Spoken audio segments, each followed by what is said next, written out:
राधे राधे दोस्तों, जय श्री कृष्ण। तो आइए श्रवण करते हैं शनिवार व्रत कथा। एक समय स्वर्गलोक में सबसे बड़ा कौन है कि प्रश्न पर नवग्रहों में विवाद हो गया। विवाद इतना बढ़ गया, परस्पर भयंकर युद्ध की स्थिति बन गई। निर्णय के लिए सभी देवता देवराज इंद्र के पास पहुँचे और बोले, हे देवराज इंद्र, आपको निर्णय करना होगा कि हम में से सबसे बड़ा कौन है। देवताओं का प्रश्न सुनकर देवराज इंद्र उलझन में पड़ गए। इंद्र बोले, हे मैं यह प्रश्न का उत्तर देने में असमर्थ हूँ। हम सभी पृथ्वीवासी उज्जैनी नगरी में राजा विक्रमादित्य के पास चलते हैं। देवराज इंद्र सहित सभी ग्रह देवता उज्जैनी नगरी पहुँचे। महल में पहुँचकर जब देवताओं ने उनसे अपना प्रश्न पूछा तो राजा विक्रमादित्य भी कुछ देर के लिए परेशान हो उठे, क्योंकि सभी देवता अपनी अपनी शक्तियों के कारण महान थे। किसी को भी छोटा या बड़ा कह देने से उनके क्रोध के प्रकोप से भयंकर हानि पहुंच सकती थी। अचानक राजा विक्रमादित्य को एक उपाय सूझा और उन्होंने विभिन्न धातुओं स्वर्ण, रजत, चांदी, कांसा, ताम्र, तांबा, शीशा, रांगा, जस्ता, अभ्रक व लोहे के 9 आसन बनाए। धातुओं के गुणों के अनुसार सभी आसनों को एक दूसरे के पीछे रखवाकर उन्होंने देवताओं को अपने अपने सिंहासन पर बैठने को कहा।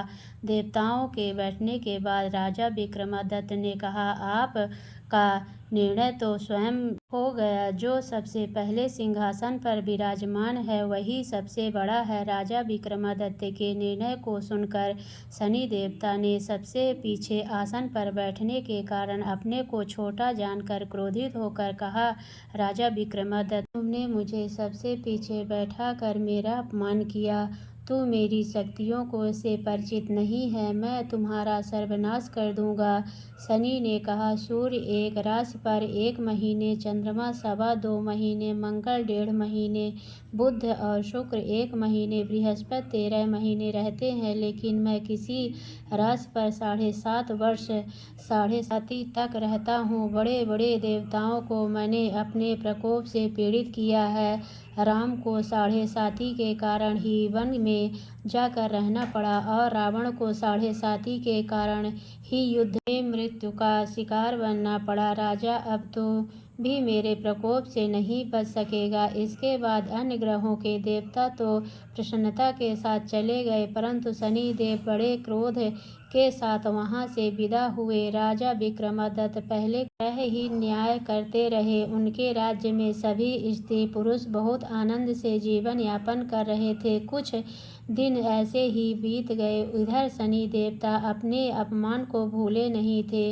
विक्रमादित्य से बदला लेने के लिए एक दिन शनि देव ने घोड़े के व्यापारी का रूप धारण किया और बहुत से घोड़े के साथ उज्जैनी नगरी पहुँचे। राजा विक्रमादित्य ने राज्य में किसी घोड़े के व्यापारी के आने का समाचार सुना तो अश्रुपाल को कुछ घोड़े खरीदने के लिए भेजा। घोड़े बहुत कीमती थे। अश्रुपाल ने जब वापस लौटकर इस संबंध में बताया तो राजा विक्रमादित्य ने स्वयं आकर एक सुंदर व शक्तिशाली घोड़े को पसंद किया। घोड़े की चाल देखने के लिए राजा उस घोड़े पर सवार हुए तो वह घोड़ा बिजली की गति से दौड़ पड़ा। तेजी से दौड़ता घोड़ा राजा को दूर एक जंगल में ले गया और फिर राजा को वहां गिरा कर जंगल में कहीं गायब हो गया। राजा अपने नगर को लौटने के लिए जंगल में भटकने लगा, लेकिन उन्हें लौटने का कोई रास्ता नहीं मिला। राजा को भूख प्यास लग आई। बहुत घूमने पर उसे एक चरवाहा मिला। राजा ने उससे पानी मांगी। पानी पीकर राजा ने उस चरवाहे को अपनी अंगूठी दे दी। फिर से रास्ता पूछकर वहां जंगल से निकलकर पास के नगर में पहुंचा। राजा ने उस सेठ की दुकान पर बैठकर कुछ देर आराम किया। उस सेठ ने राजा को बातचीत की तो राजा ने उसे बताया कि मैं उज्जैनी नगरी से आया हूँ। राजा के कुछ देर दुकान पर बैठने से सेठ जी की बहुत बिक्री हुई। सेठ ने राजा को बहुत भाग्यवान समझा और खुश होकर उसे अपने घर भोजन के लिए ले गया। सेठ के घर से में सोने का एक हार खूंटी पर लटका हुआ था। राजा को उस कमरे में छोड़कर सेठ कुछ देर के लिए बाहर गया। तभी एक आश्चर्यजनक घटना घटी। राजा के देखते देखते सोने के उस हार को खूंटी ने निगल लिया। सेठ ने कमरे में लौटकर हार को गायब देखा तो चोरी का संदेह राजा पर ही किया, क्योंकि उस कमरे में राजा के अलावा कोई नहीं था। सेठ ने अपने नौकरों से कहा कि इस परदेशी को रस्सियों से बांधकर नगर के राजा के पास ले चलो। राजा ने विक्रमादित्य से हार के बारे में पूछा तो उसने बताया कि उसके देखते ही देखते खूंटी ने हार को निगल लिया था। इस पर राजा ने क्रोधित होकर चोरी करने के अपराध में विक्रमादित्य के हाथ पांव काटने का आदेश दे दिया। राजा विक्रमादित्य के हाथ पांव काटकर उसे जंगल की सड़क पर छोड़ दिया गया। कुछ दिन बाद एक तेली उसे उठाकर अपने घर ले गया और उसे अपने कोल्हू पर बैठा दिया। राजा आवाज देकर बैलों को हाँकता रहता। इस तरह तेली का बैल चलता रहता।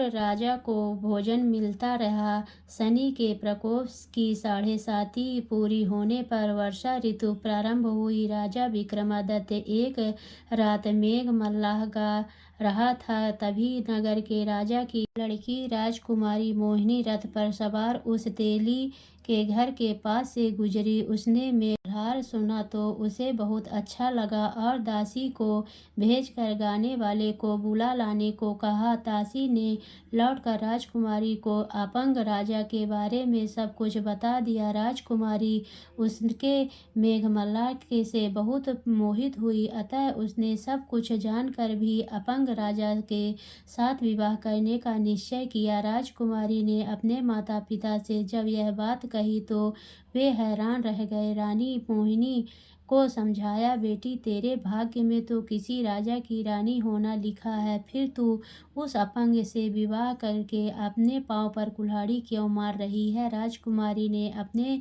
जिद नहीं छोड़ी। अपनी जिद पूरी करने के लिए उसने भोजन करना छोड़ दिया और प्राण त्यागने का निश्चय कर लिया।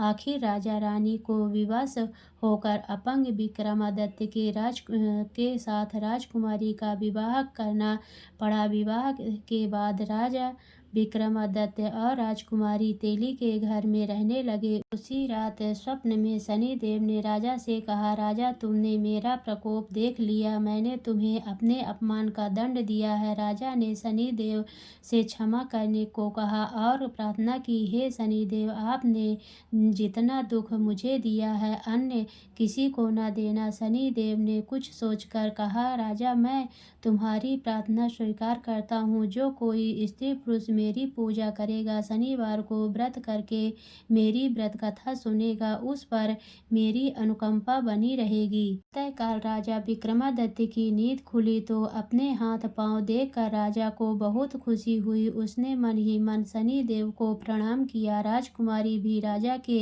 हाथ पांव सही सलामत देखकर आश्चर्य में डूब गई। तब राजा विक्रमादित्य ने अपना परिचय देते हुए शनिदेव के प्रकोप की सारी कहानी सुनाई। सेठ को जब इस बात का पता चला तो दौड़ते हुए तेली के घर पहुंचा और राजा के चरणों में गिरकर क्षमा मांगने लगा। राजा ने उसे क्षमा कर दिया, क्योंकि यह सब तो शनिदेव के प्रकोप के कारण हुआ था। सेठ राजा को अपने घर ले गया और उसे भोजन कराया। भोजन कराते समय वहां एक आश्चर्यजनक घटना घटी। सबके देखते देखते उस खूंटी ने हार उगल दिए। सेठ जी ने अपनी बेटी का विवाह भी राजा के साथ कर दिया और बहुत से स्वर्ण आभूषण धन आदि देकर राजा को विदा किया। राजा विक्रमादित्य राजकुमारी मोहिनी और सेठ की बेटी के साथ उज्जैनी पहुँचे तो नगरवासियों ने हर्ष से उनका स्वागत किया। अगले दिन राजा विक्रमादित्य ने पूरे राज्य में घोषणा कराई कि शनिदेव सब देवों में सर्वश्रेष्ठ हैं। प्रत्येक स्त्री पुरुष शनिवार को उनका व्रत करे और व्रत कथा अवश्य सुने। राजा विक्रमादित्य की घोषणा से शनिदेव बहुत प्रसन्न हुए। शनिवार का व्रत करने और व्रत कथा सुनने के कारण सभी लोगों की मनोकामनाएं शनिदेव की अनुकंपा से पूरी होने लगी। सभी लोग आनंद पूर्वक रहने लगे।